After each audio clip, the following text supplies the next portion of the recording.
Hi everyone, welcome to the Book and Tonic Facebook page, where today we are celebrating all things Snowflakes Over the Starfish Cafe by Jessica Redland. So absolutely delighted to have Jessica here with me with her beautiful starfish. I love that. That's great.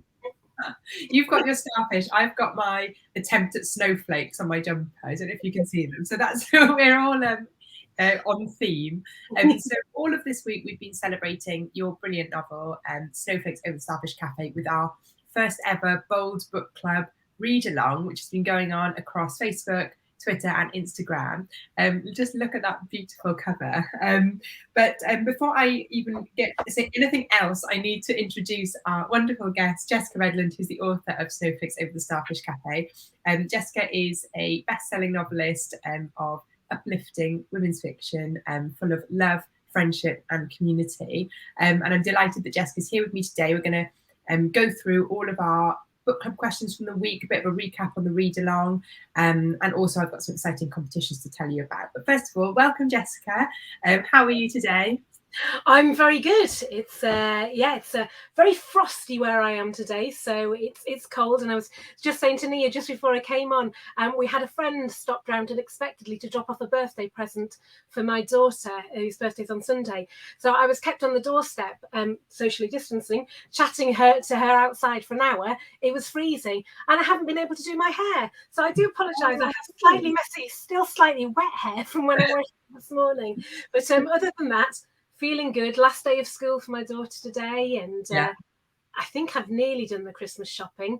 Oh, well done. Nearly-ish, so that's good. That's always a good feeling when you think Christmas shopping done. Presumably your daughter's birthday shopping is also done. So that's a done as well. Tend to just buy a stack of gifts and then go, right, those few can be Christmas and those ones are birthday, and then I wrap them all at the same time. So that definitely makes sense. And we've got a couple of people already saying hi. So hello to Grace Power, hello Fiona Jenkins. Thank you so much for joining us for this Facebook Live. So just to give a bit of a explanation of how this is going to work. So during the read along this week, we've had a book club question every day. So we're going to have a bit of a recap of those. And Jessica and I are going to discuss some of the themes and talk about different questions that we had this week. Everyone who's watching, please do ask questions as we go along. More than happy to be interrupted and for us to ask any extra questions that you have. And please do share your thoughts in the comments, and also have a look back through our social from the week. And if there are any hashtag Bold Book Club posts that you want to be involved in, please feel free to add comments after the fact. So at the end then, I think halfway through, Jessica's going to do us a lovely reading as well, which will be a different reading to the ones that we've had so far on the read along. But yeah, everyone please get involved. It's Friday, we've all got the Friday feeling.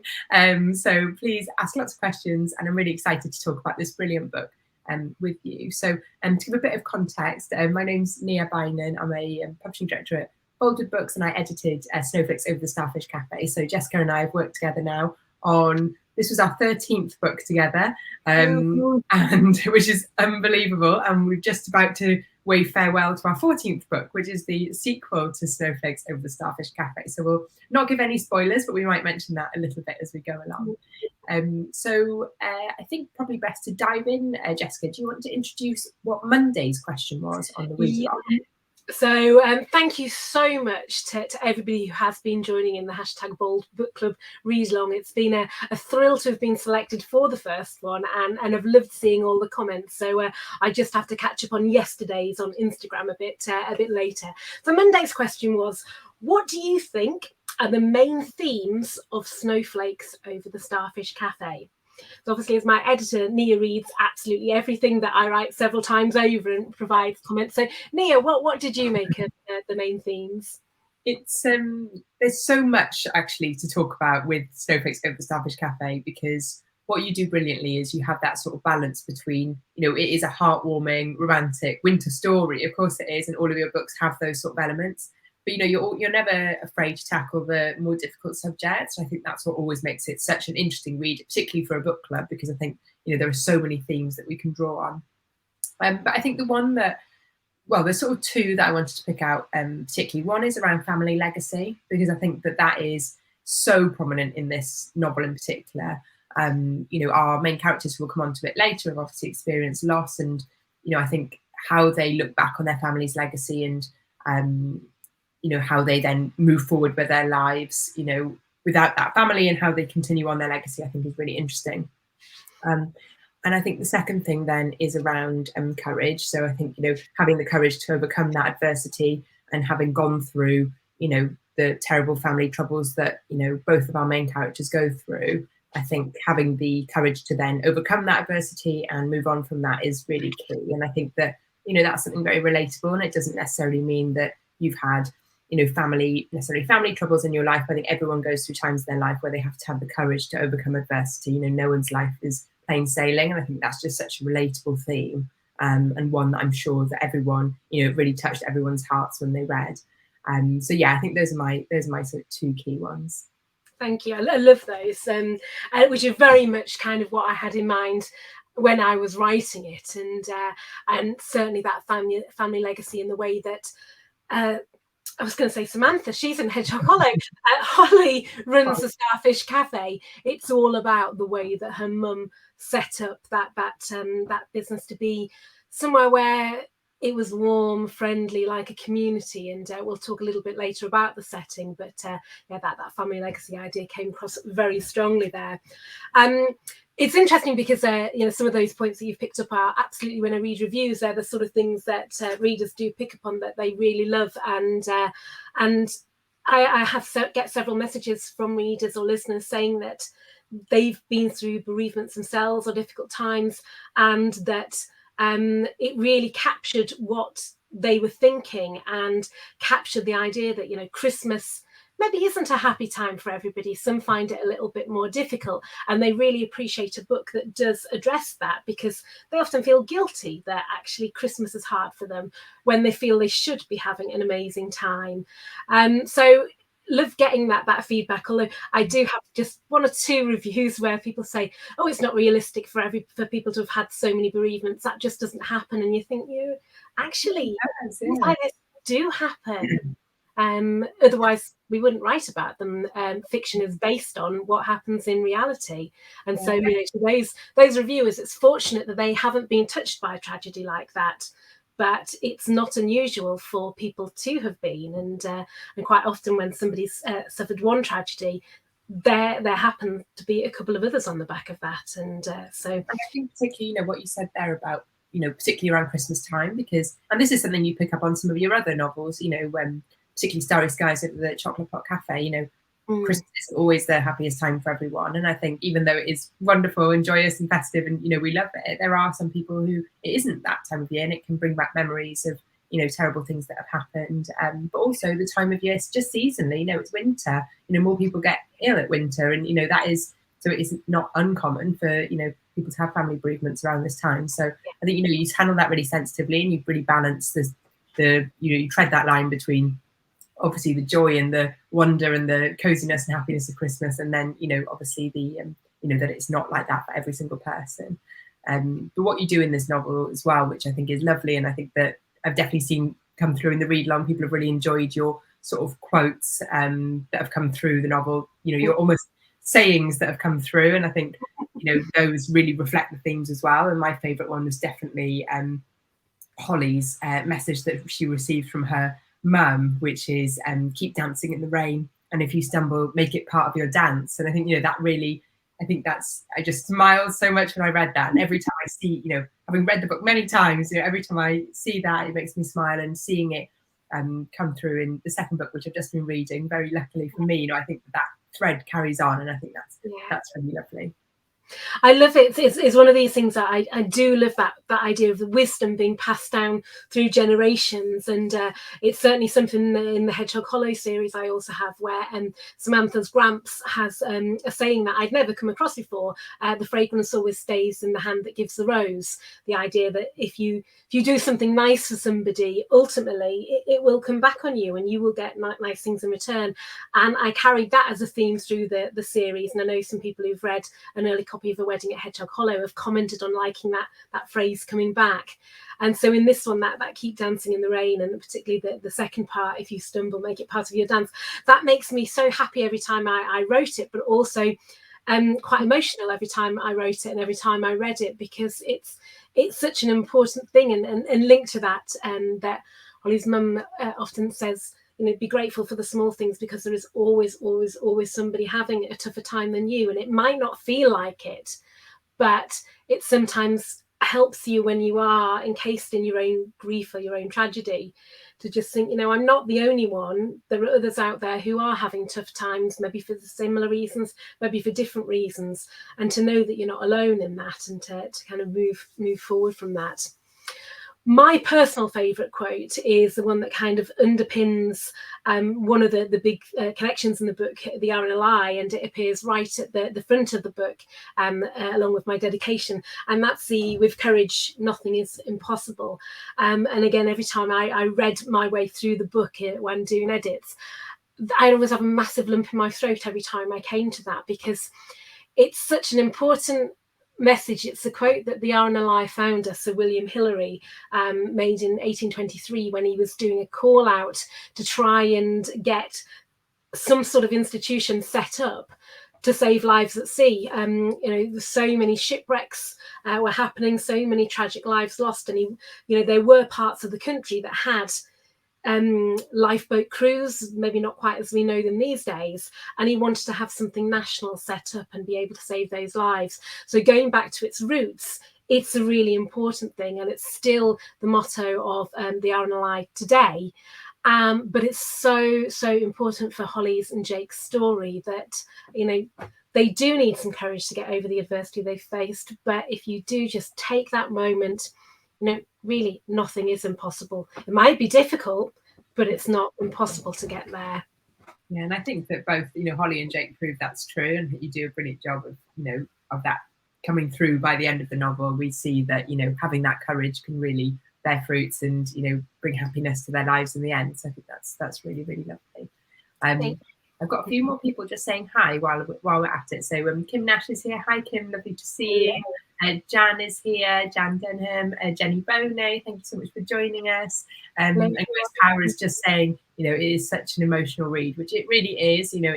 It's a real tearjerker, and I think of all your books that I've worked on with you, it's the one I probably cried the most at. So I think that's probably fair to say. I cried the most writing it as well. I just and I don't set out to write a book that's going to make readers cry or an emotional story. It just sometimes happens when I have an idea and I have certain characters that's a story that may need to be told. It's completely driven by my characters. I think of a setting, I think of an idea, I think of some characters, and then they take it where their story needs to go. And this just happened to be quite an emotional one. It doesn't mean that every single book I write will make you grab for the tissues and I need a sharing Kleenex. But I enjoy writing those, but they're always balanced with that uplifting feeling and that sense of like, oh, it can all work out in the end. So and that's how life is, that's realistic, and that's how life goes. So I think that's I think that's a really special thing to convey. I've got a few more people saying hi. We've got Ian Wilfred here. Hi, Ian.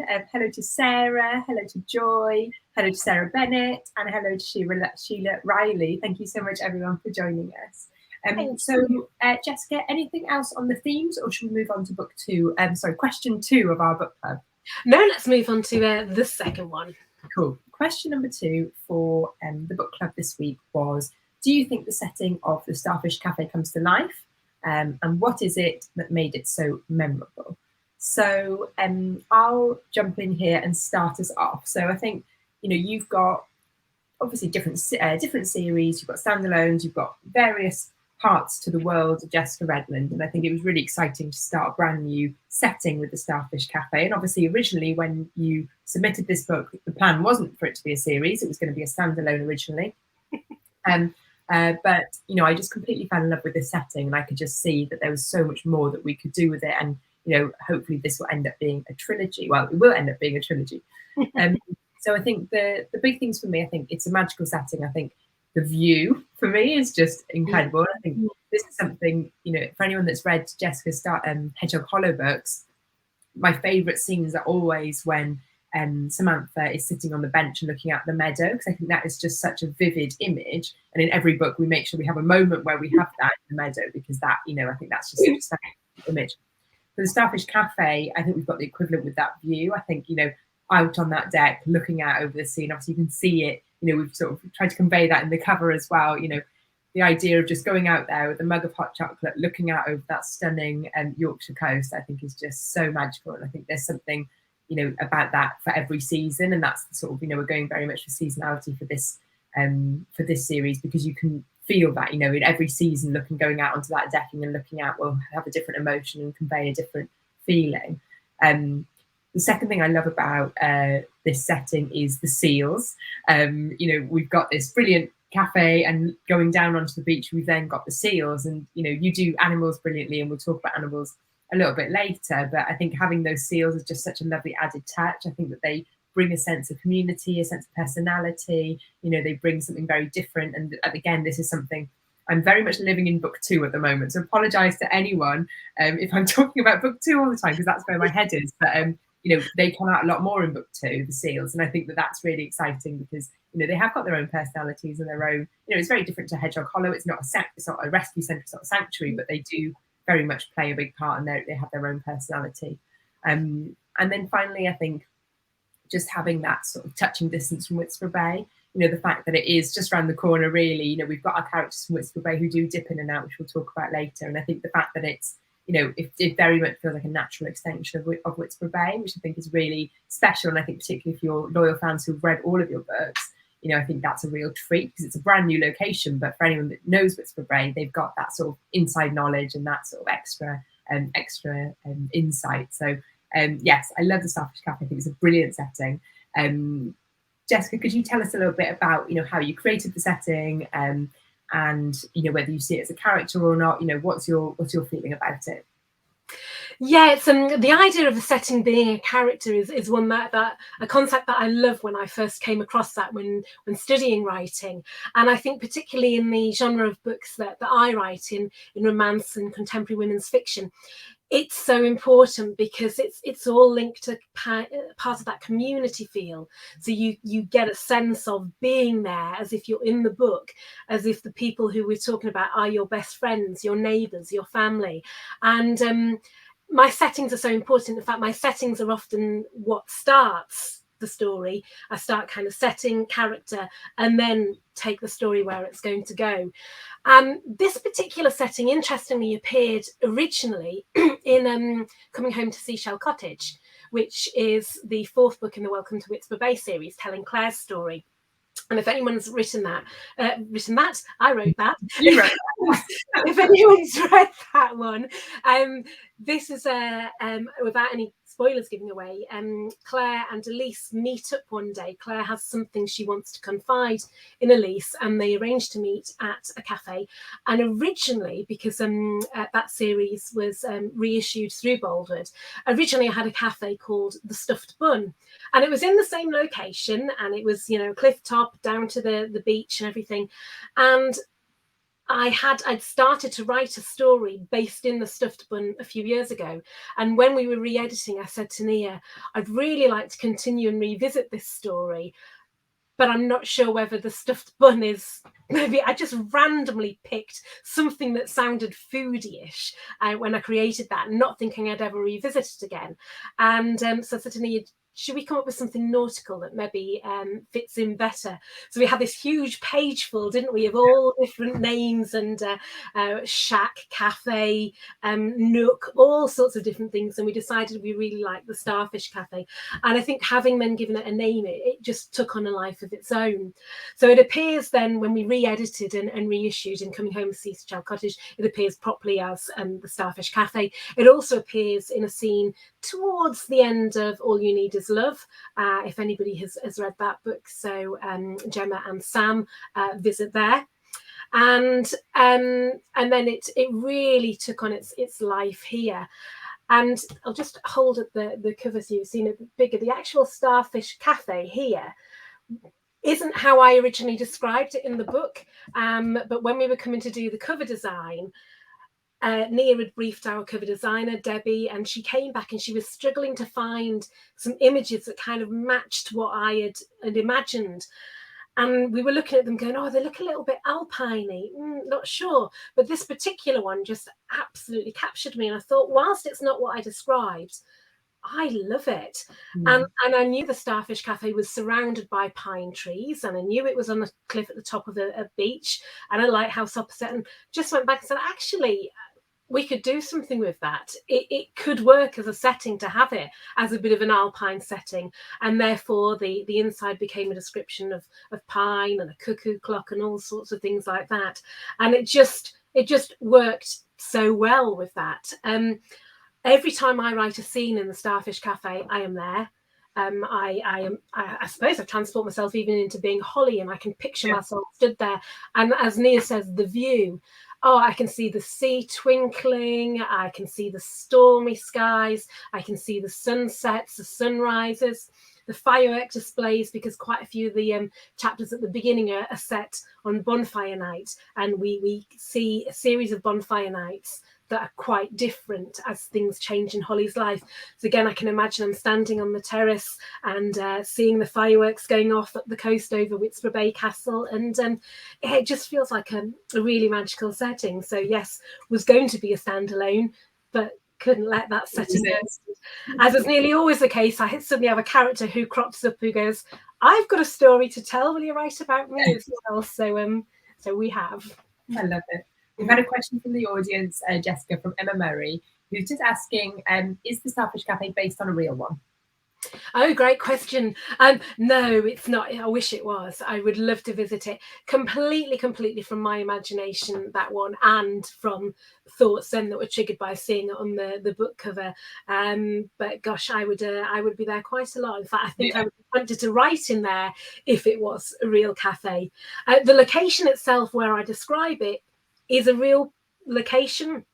A couple of miles south of Whitspur Bay or south of Scarborough, kind of where I live, just over on the cliffs. But the geography doesn't look like it, other than a cliff top. There aren't the pine trees, so there isn't the lighthouse. I have a bit of a thing with red and white striped lighthouses. They do appear in quite a few of my books, and they look quite gorgeous on the covers as well. So yeah, that doesn't exist.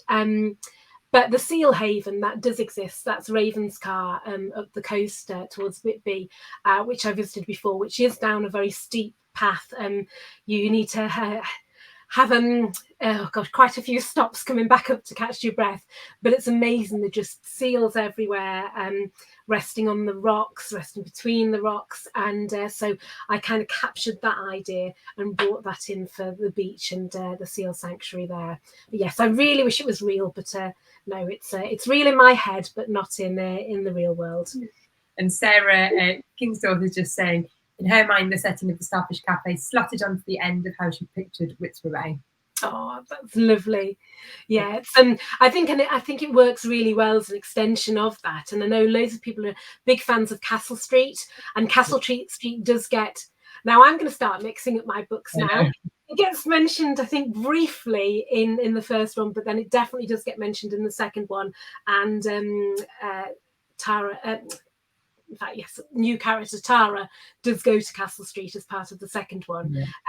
But I just thought it's nice to have a new setting. And it also is that if anybody isn't going to read the whole back catalogue, they can join in with Whitspur Bay, but they can start with a new setting and not feel that they have to have read everything that goes before it to enjoy the book. Definitely. Now, very important question, Jessica. Would you spend Christmas at the Starfish Cafe?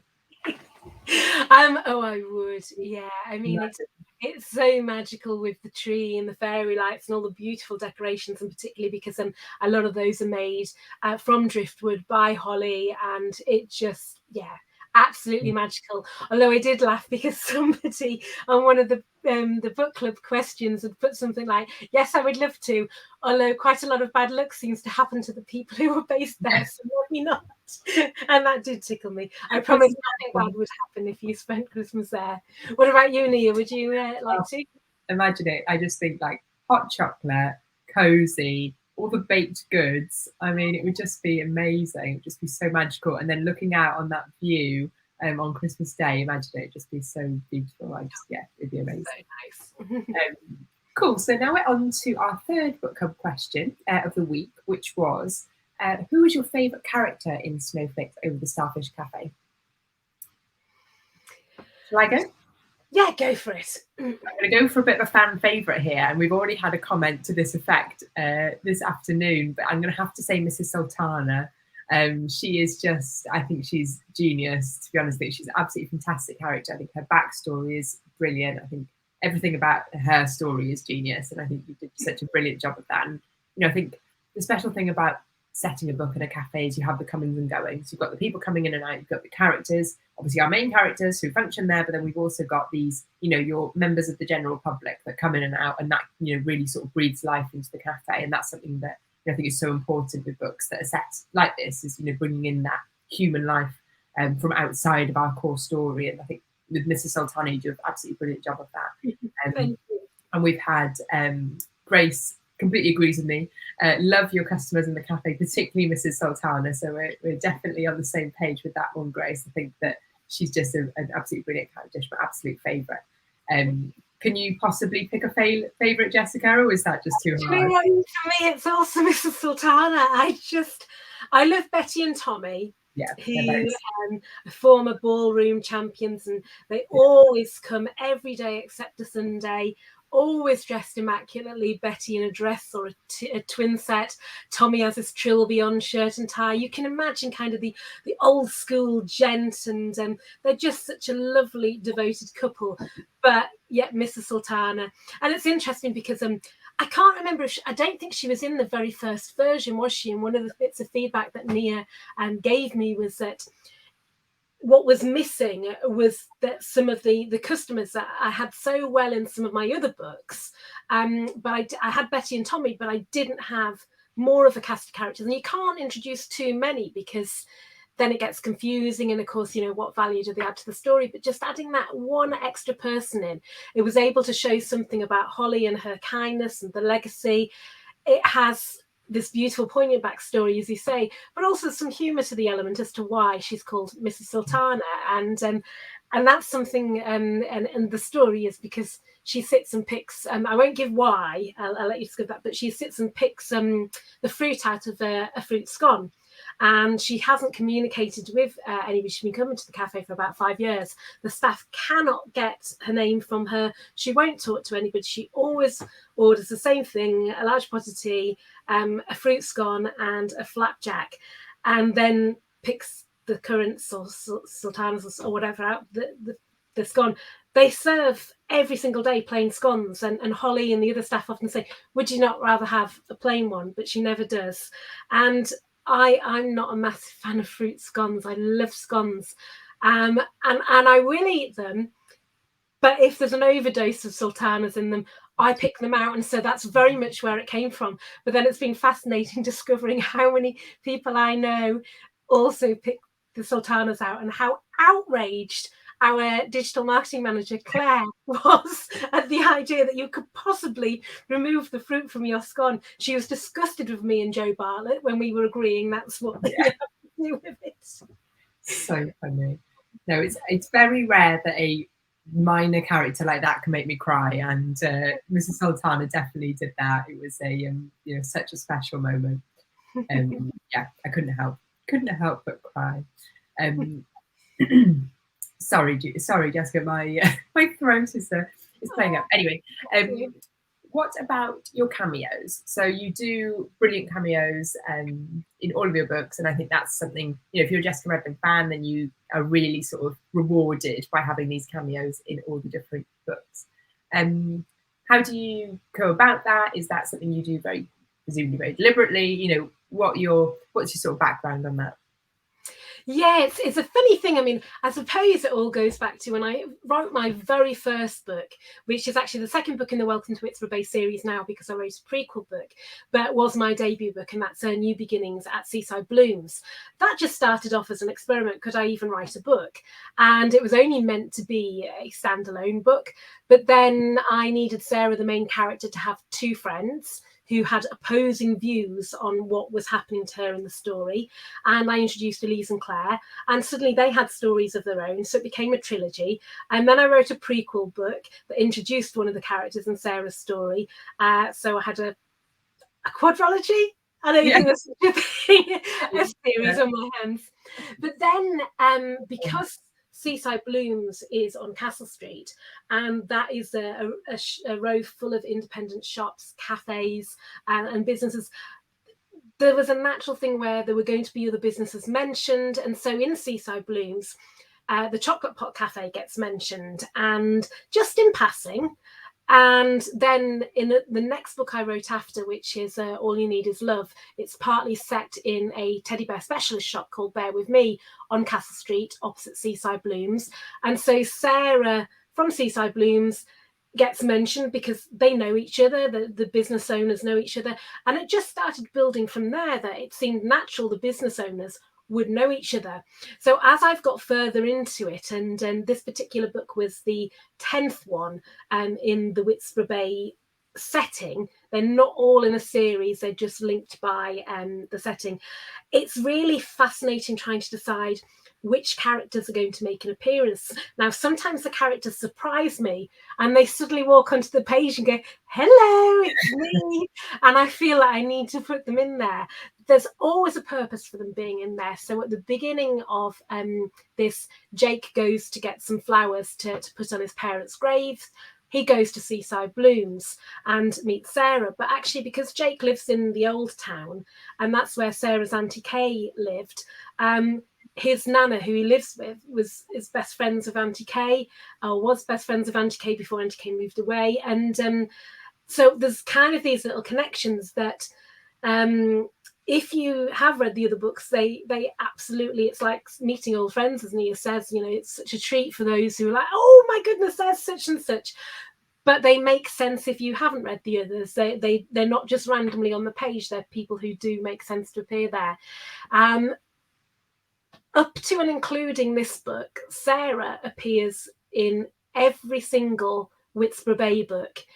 She wouldn't appear in the prequel, but actually she's mentioned in a little connecting teaser that I added in between Making Wishes at Bayview and New Begins at Seaside Blooms.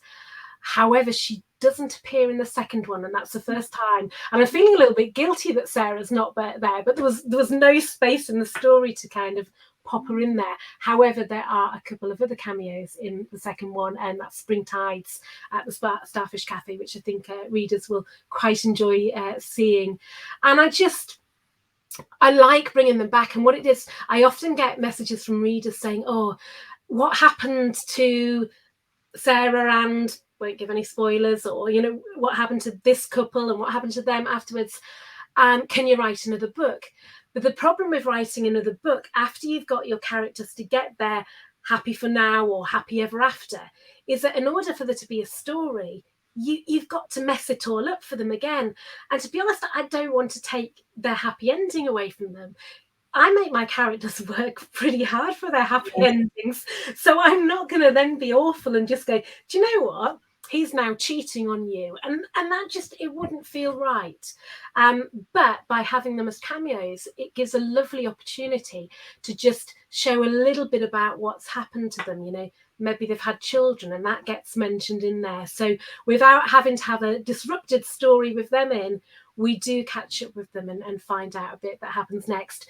And the only crossover I have between Whitspur Bay and Hedgehog Hollow is one character, Reese, the landscape gardener, does the gardens at Hedgehog Hollow. So there's a little sneaky preview into what happens with him and his partner. But other than that, I've tended to keep them pretty separate. But yeah, I love cameos, and for me it's just it's a joy to have those characters back again and see what happens to them.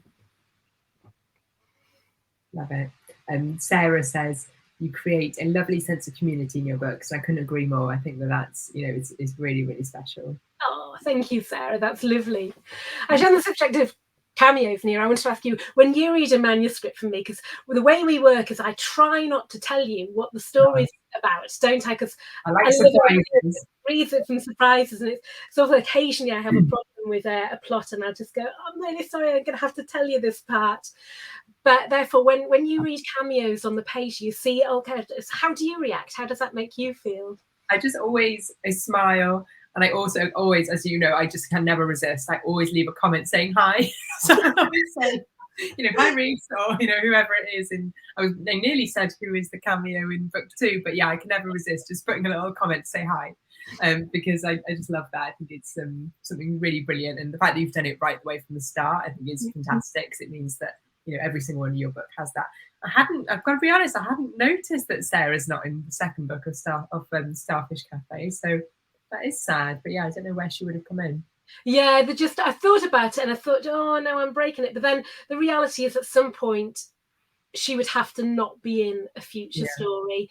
Although she will appear again, because as soon as we're back to Castle Street, we'll have the different traders again, and she will pop up, but just not in that particular one. Yeah, no, that's fair enough. Now we had a little bonus question on Wednesday, which was about one of the most fabulous but non-human characters in here, and that's Pickle. So Pickle is a Shih Tzu, and he is integral to the story, or to give him his full name, Piccalilli Marmaduke Fluffington III. What are your thoughts on Pickle and what he brings to the story, Nia? I mean, I'm a strong believer that animals sort of bring people together, and I think that they, the power of that can't be underestimated. And Pickle obviously is a major sort of catalyst in this story. Pickle brings Holly and Jake together. If it wasn't for Pickle, would they have ever met? Who knows? And I think that that's really special, but also really real. I do think animals bring people together, and I think that the power of that is amazing. So yeah, I just love Pickle. I think Pickle was an absolutely brilliant addition to the story, and I think he's a constant in a story that is very, for both Jake and Holly, it's very turbulent, and even when their relationship isn't always plain sailing, and there's some turbulence in the story, which I won't go into too much detail on, but throughout that, Pickle's the constant, and Pickle's always there, and Pickle still needs a walk and needs to be fed and needs to be looked after, regardless of what the silly humans are doing. Pickle's seen all of that going on, and I think that that's really refreshing. And I think having that sort of constant is a reminder that for you, life might be going crazy, it might be bad, but there's always externally there's other things going on. And Pickle, like I say, still needs his walk and his food, and it's irrelevant for him whether they are together or not. So yeah, I think he's a brilliant addition. But obviously Pickle wasn't always supposed to be the way Pickle is in the book at the moment. Do you want to share a bit more about that, Jessica? When I created Pickle, it was important for me that he was a small dog, because Holly needs a hug, Jake needs a hug, and although absolutely you can hug a Labrador, it's not so easy to pick one up and give it. You can, but a smaller dog like a Shih Tzu just meant that you can have that proper, arms wrapped around, give a proper hug. And I've always wanted a Shih Tzu. When we got a dog 5 years ago, I wanted a Shih Tzu, but we knew that Mark, my husband, would be doing most of the walking, and he didn't want a little dog that looks like a teddy bear. And so we've got a Sprocker Spaniel, crazy mad Spaniel. So this to me was putting my dream dog into book format, so I could still have him even though I don't actually have him. And I wanted to have him as a little brown one, so I picked out these as a white and grey one. Years brown. There's white and grey one because they're just so cute, and you see more of them. So I had this white and grey Shih Tzu. I described him perfectly. But then when it was absolutely paramount he was on the front cover. Couldn't not have him on the front cover. But the cover's covered in snow because it's a book called Snowflakes Over the Starfish Cafe. And there's there we go. There's Pickle just at the bottom, if you can see him. And he's changed colour. He is brown now because, of course, a white and grey dog wouldn't have appeared in the snow, and we tried it, and it was a ghost. And so Pickle appeared as a brown dog, and I went, oh, but he's white and grey. Oh, but actually it hasn't gone to print, it's not finished. So a bit like how we changed the cafe, I changed Pickle and found these gorgeous pictures of brown and darker brown tipped Shih Tzus online, and actually I think it adds a nice little something because they're not quite as common in that colour, and so it makes them quite special. But I had a scene at the beginning where when Jake first finds him and he's running up and down the beach, and Jake sees a streak of white like a ghost go past him, and then it was talking about how if he hadn't been white he'd never been able to see him, and then we had this whole change to this brown dog, and we were going, oh no, how do we cover that? So had to kind of completely rewrite that scene as well, because you wouldn't see in the dark a brown dog quite well, but we got there. But yeah, he's so special. I do love Pickle, and exactly as you said, such a key part of the story. And I can almost imagine him when things go a little bit turbulent, looking between Holly and Jake, smacking his paw against his head and just saying, "Will you sort yourselves out? This is ridiculous." And they have very valid reasons as to why things are a little bit tricky at one point between them. But again, no spoilers for that. No. So on to our next question, which was yesterday's question. What do you think of Holly and Jake, and what impact do they have on each other in the novel? Before you start on this, Jessica, we've had a question from Grace Power, which I think is a really good time to ask this, is who is the inspiration for Jake? Okay, so this will touch a little bit on what we were going to talk about next about research, but the inspiration for Jake's background, but not his life, but more kind of his job and things like that, comes from a volunteer at the Scarborough lifeboat station. I went to visit them about 4.5 years ago when I was researching for this book, and said I would like to speak to a crew member who was maybe about the age profile of Jake, because I kind of wanted to understand how it affected his life. What did he do for a living? What sort of family circumstances did he have? And that particular person, a lad called Matt, was incredibly helpful. Let me interrogate him for about a good 90 minutes or so. And actually would have been quite happy to do that because it got him out of cleaning duty. So he was saying, ask away, I'm fine, whatever questions you've got. And he's a charge nurse at A&E, and therefore works shifts. And I thought that actually worked quite well as a dynamic, because if you are on shifts, it means that you can respond more easily to being on the rota for going out to shouts. So I made Jake a charge nurse. All members of our NLI crew typically have a nickname, and Jake is called Mouse. And that is actually the same nickname that Matt has, but for a different reason. Jake's is because he was quiet as a mouse and kind of quite nervy when he started, and that just stuck with him. Whereas Matt Mouse, he was also quiet. And I thought his name was Mouse because of Mouse Matt, perhaps. Yeah. But he said, oh no, it was he kind of was a bit nervous and quiet when he first started, and they had a big community event where they were having a barbecue out the front of the lifeboat station, and one of the volunteers was flipping burgers, and his job was putting the cheese slice on top of the burger to make a cheeseburger. Yeah.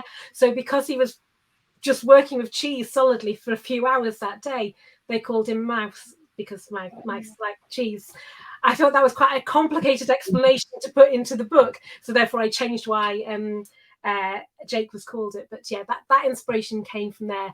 As for Jake's background, for what's happened to his family, completely from my imagination, not based on anybody at all. His looks aren't particularly based on anybody, again from the imagination. But that starting point was Matt, who's a volunteer crew member at Scarborough. So thanks for that background there, Jessica. So back to our book club question. So what do you think of Holly and Jake, and what impacts they have on each other in the novel? Can you give us a little bit of a background on that? How did you come to write Holly and Jake? Obviously, you've given us a bit of background on Jake there, but my understanding is that this wasn't always going to be a double point of view book. No, it wasn't. When I started writing this, and as I said, it started 4.5 years ago, I was going to write my very first Christmas novella. I wanted to write a short, upbeat, very Christmassy novel that would be out that Christmas. And when I started writing this, that wasn't what Holly's story was. And I had this image of her having lost her mum, just her mum at that point, and then it extended beyond that. And as soon as I introduced Jake, and there had been the lost dog on the beach and everything, so all of that was still there. And as soon as I introduced Jake, I thought, you know what? he needs a point of view as well. He's got a story, and part of what's going to unite them is that they've both experienced tragic pasts that they've struggled to move forward from, and that they need to help each other. And that is the point that I then parked the story, because I thought, this is with two perspectives, no way is it going to be a novella. And then the funny thing is, it ended up being almost like, well, it did end up being two novels, didn't it, when I submitted it? And then I'm actually laughing at the idea of you writing this as a Christmas novella, because I think that is hilarious. But yes, it ended up basically being two novels in one. Yeah. So I had to take one entire story out and kind of really focus on just the Holly and Jake story. But I think, it was important to me that we didn't have a book where Holly was about saving Jake, or Jake was about saving Holly, or anything like that. It had to be that they both were integral to each other, but they found that strength, that courage to move forward. And I typically don't have in my books the man saves the woman and makes her better. It's often her friends, it's her family, it's herself. The man has important role to play as well, as kind of the friendship and the future there. And so I wanted them to really be able to both offer something for the other. And also, as the story unfolded about Jake's involvement of the RNLI, it needed to be that the reader knew some stuff that Holly didn't. And the only way I could possibly do that was to give Jake a voice. And I absolutely loved it, and I'm so glad I did. I don't think I could have finished the story if I hadn't done that. But if I had finished it, I don't think it would be anywhere near as good as it is. She says, sounding really boastful. My good book, because it's got two perspectives. Well, I think you've got enough reviews to justify saying that it's a good book, Jessica. So I think that's probably absolutely fine. Yeah, I think you've really sort of hit the nail on the head there. And I think that both of them, they both experience loss in different ways. A lot of your books, I find, have that sort of theme of found family. I think that's a really important theme in many, many of your books. And it's about, your family doesn't always have to be the people who, the family that you're born into. You can find family in different ways. And I think in this one in particular, I think, both of these main characters, for different reasons, have to find a new family. For Holly, she has to find a new family because she's lost her family, and she has to find a new way of connecting and her own sort of found family. And that comes in the form of people like Angie, who she works with, who is her mother's best friend, or, from her colleagues at the cafe, or, she has her own found family that way, although she would obviously love to still have her family with her. Jake obviously loses his family in a different way and has different, more complex relationships. Not all of his family is lost, but he may have lost contact with them, etc. And he finds his family with the RNLI, which I think is really interesting. And, that's a completely different type of, support and friendship group, which, this wouldn't be a spoiler, but for much of the book is a secret, because he's, that's his family that he, he's kept close to him because he hasn't had anyone else. And so I think that found family thing and the way that they both find that in separate ways is really interesting and really important. And I think that's something very unique to this story. And even though you use found family in other books, I think in this way it's very different and very powerful in this one. I'm very conscious of the time, Jessica, because the time is just disappearing. Can we? I know. I would love to have time to hear you read from the novel. So if we just pause here, you do your reading, and then we'll come back and do our final question of the week, if that's all right. So let me disappear. And we'd love to hear from you, and I will see you back in a second. Okay, thank you. So what I'm going to do for reading from Snowflakes Over the Starfish Cafe is I'm going to read something that I haven't a part that I haven't read. So if you've been following the Book and Tonic Facebook page, I do a bit of a Christmassy read from the very first chapter, because that's about Holly getting ready for Christmas. If you followed the read along on the Facebook Live, I did a chapter from a little bit later on, or not quite a chapter, a scene from it with Mrs. Sultana. And what I thought I'd do now is have a little bit of Jake's voice.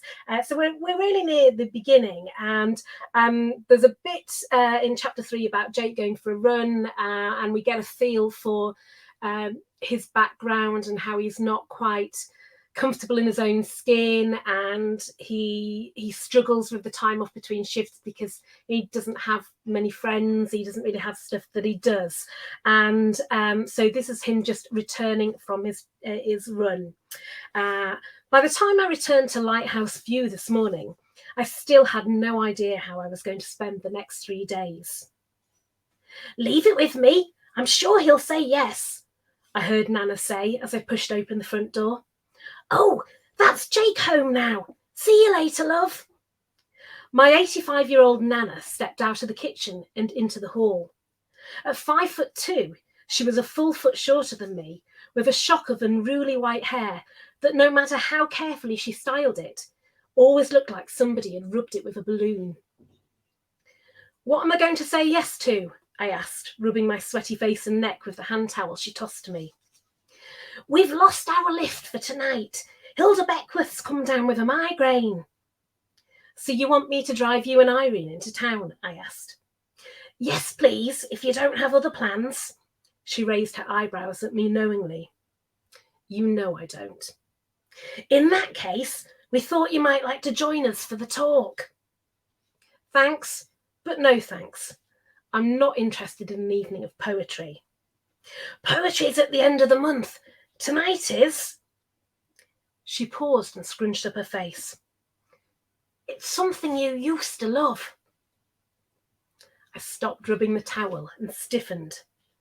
"Don't say photography." "It's photography." "Then I'll be your taxi, but no thanks to the ticket." I set off up the stairs. "Jake!" "I'm going for a shower." I tried to keep my voice gentle.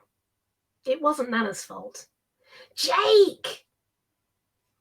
I hung my head as the hot water cascaded over my body a few minutes later, feeling ashamed that I'd be turning 27 tomorrow, but my older sister Larissa still had a hold over me.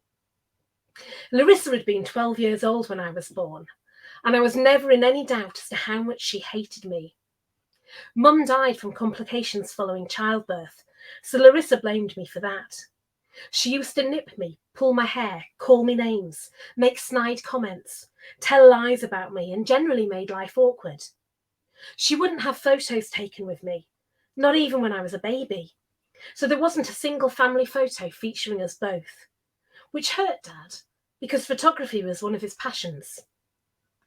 One of Larissa's many cruel, epic moments came when I was 8. Dad bought a new camera and gave me his old one. That summer, between his shifts at the police station, the two of us took our cameras and explored Whitspur Bay. It was an era before mobile phones or even digital photography, so Dad had to send the films away to be developed. It was such a thrill when the photos arrived through the letterbox a week later. My first attempts weren't great, mainly shots of sky or pavement, but I could see an improvement as the summer progressed. Dad bought me a big cork notice board, and by the end of the summer, it was covered with my favourite photos, and I could have burst with pride as he pointed out what he loved about each of them. Larissa had left home by this point and moved in with her boyfriend Andrew Kent, but she still had a key and often dropped in. Supposedly, it was to collect her post, but I knew it was really to sneak into my bedroom and damage my things. I'd frequently find jigsaw pieces missing, pages ripped out of books, Lego constructions broken, all stuff that Dad said could have happened accidentally, but which I knew were Larissa, because I took good care of my belongings. Then one day, we arrived home to find every single photograph on my board had been defaced. She'd drawn more marker pen mustaches even, and glasses on photos of people, put crosses through some photos and scribbled all over others. What hurt the most were the ones that she'd written insults on. Crap, rubbish, disappointing, try harder, you're kidding, appalling, laughable.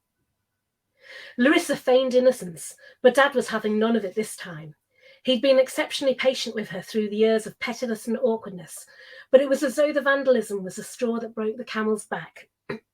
I cowered in my bedroom with my hands over my ears as I yelled at her, but she gave as good as she got, and it went on for ages. The neighbours called the police, and a patrol car turned up. Awkward when Dad was a police sergeant. Larissa stormed out, and they didn't speak for the next fortnight. The photos went in the bin, and I returned the camera to Dad. I could have ignored the scribbles, but it was the note that I found under my pillow, the one I chose not to mention to Dad or Nana at the time, that killed my newfound love of photography. Do you have any idea how much of Dad's time and money you have wasted for your pathetic little photography hobby? And for what? A monkey wearing a blindfold could have taken better photos. You were useless. Always have been. Always will be. You can't take photographs. You can't do anything. And you'll never amount to anything. The day you accept that, the world will be a happier place. I still had the note tucked away in a box file in the back of my wardrobe. I didn't need to look at it, as those words were permanently etched in my mind. But every so often, I dug it out. It took several years to get to the point where Larissa's taunts had the opposite effect on me than she'd intended. Instead of making me crumble, they drove me to success. I'd prove her wrong. I would amount to something. Her words pushed me up to achieve top grades for my GCSEs and A-levels and a first-class degree. But I'd never picked up a camera since, and I'd never told Nana about the note. Larissa's attitude had hurt her enough over the years, and I didn't need to add to it. When I finished in the shower, I marched into my bedroom and rummaged in the back of the wardrobe for that box file. Drawing back my shoulders and holding my head high, I read the crumpled note. Sod it.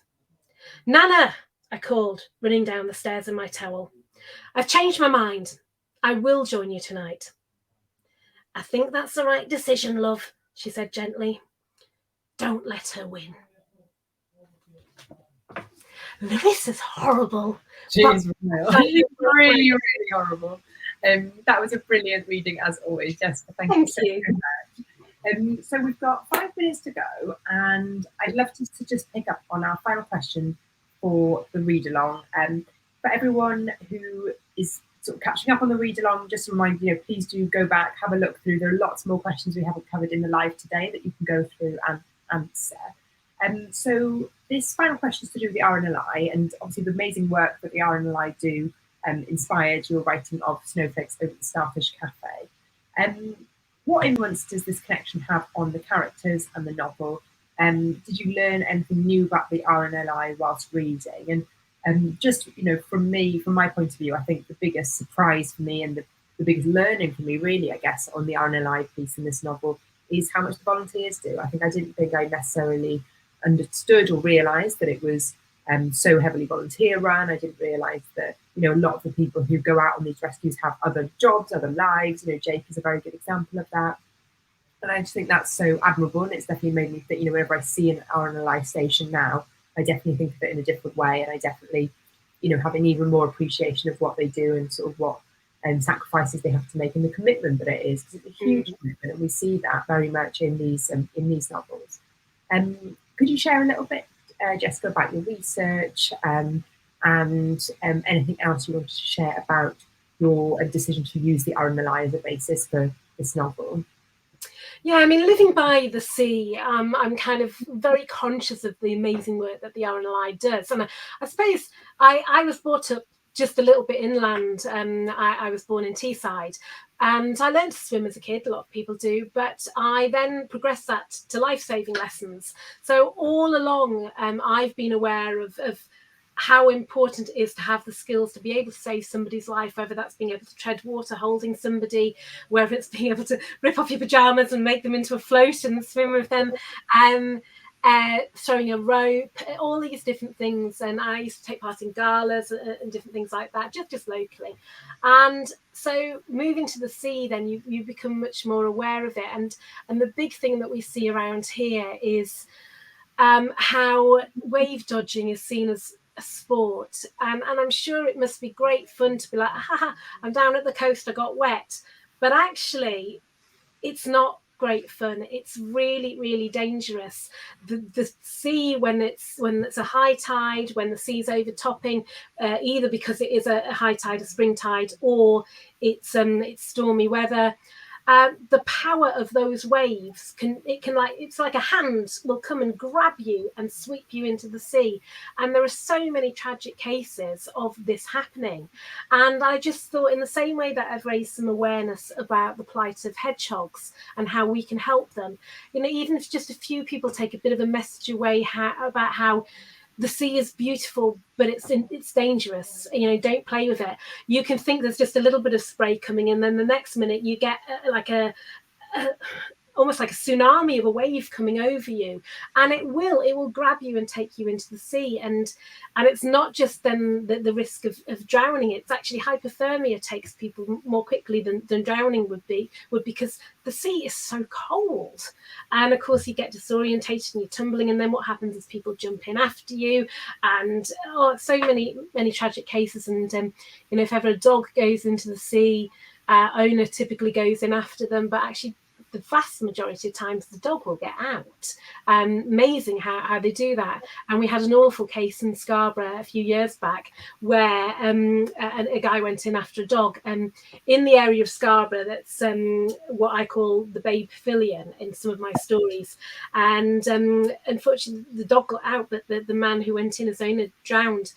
Now his family then took his legacy, and they pumped some money into the Swim Safe that happens on the coast, where they teach children and teenagers how to be safe in the sea. And my daughter's done that a couple of years in a row, even though she absolutely hates getting into the wetsuit and the bright hat. But it's an amazing thing to learn. And there was a big case on the news pre-COVID. There was a situation where I think a family from Leeds, a young lad, got swept into the sea.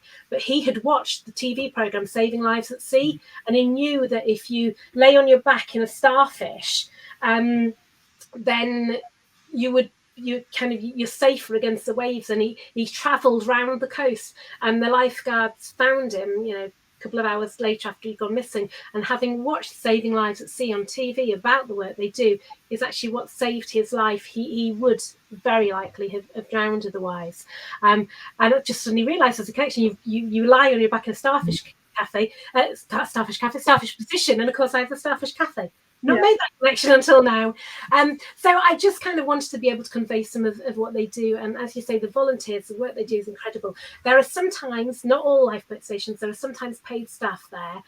So you may get a full-time paid mechanic, and Kyle in my books is that character.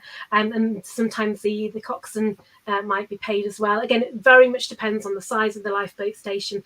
I know that I think the crew on the one on the River Thames are all paid crew, but some are completely run by volunteers, and just they are so dedicated to what they do, and their families are so dedicated to supporting that. Because you might be celebrating a family birthday and suddenly your pager goes, and that's it.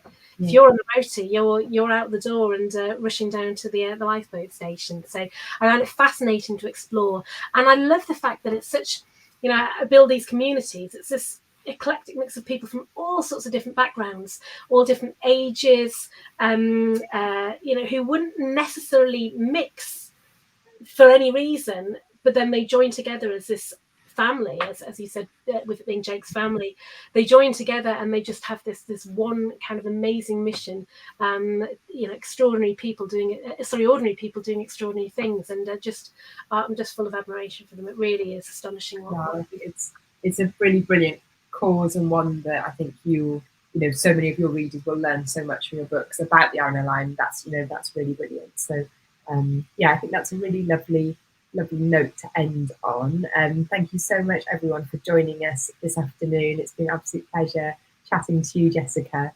I just want to give a bit of a reminder to everyone. Obviously, I've mentioned the Bold Book Club read along. Please do have a look back at those posts, but also there are a lot of competitions running this week to win a range of prizes. They can all be found on Twitter at Boulder Books, and can also be found on Facebook. Some require different ways of entering, but please do check them out. And lots of them have got closing dates very soon, so please do keep an eye out. And I know that Jessica, you've got an extra competition as well, just to share with everyone. Yes, so I've collaborated on Hedgehog Hollow with an amazing North Yorkshire-based artist called Lucy Pittaway, who provides the inspiration for the character of Jed in Starry Skies of the Chocolate Potty. Chocolate Potty. What is it, party? Potty. There's a new cafe. Oh dear. Lucy Pittaway is amazing. I had a chance to meet her. I love her art. I have lots of it. And she's very, very kindly collaborated with us, running a joint competition to win a framed 18-inch print of your choice from her open collection. The visual shows the hedgehogs in her collection. You don't have to pick a hedgehog. There's all sorts of things she does to cater to different tastes. Plus, signed and dedicated copies of the first 4 books in my Hedgehog Hollow series. You need to have a UK mainland address that they would be sent to. Closing date is the 24th of December, Christmas Eve, and we'll actually announce a winner just a few hours after that. So very exciting. You won't get it in time for Christmas, but that's a nice early Christmas present. And you'll find all the details of how to sign up on my Jessica Redland romance author page and Lucy Pittaway Arts page, blog I've shared, tweets I've shared, Instagram. So follow those links, and there's just a form you need to fill, and you need to follow Lucy's Facebook page and my Facebook page to enter. So do get in there, you never know. Brilliant. And I hope you have a wonderful Christmas, Jessica. Lovely to chat as always. Oh, sweet. Finley, the official RNLI teddy bear, is in his RNLI kit. So you just say goodbye and happy Christmas to everybody. Oh, well, thank you everyone for joining us. It's been absolutely brilliant. It's completely flown by as always. I know. We look forward to seeing you all soon. Hope everyone's enjoyed the read along this week. Any feedback, please give us lots of comments and thoughts. And see you in the new year. Thank you, everybody. And thank you to everyone who's read and joined in the read along and shared and everything. I appreciate your support so very much. Have an amazing Christmas and great start to 2022. Bye.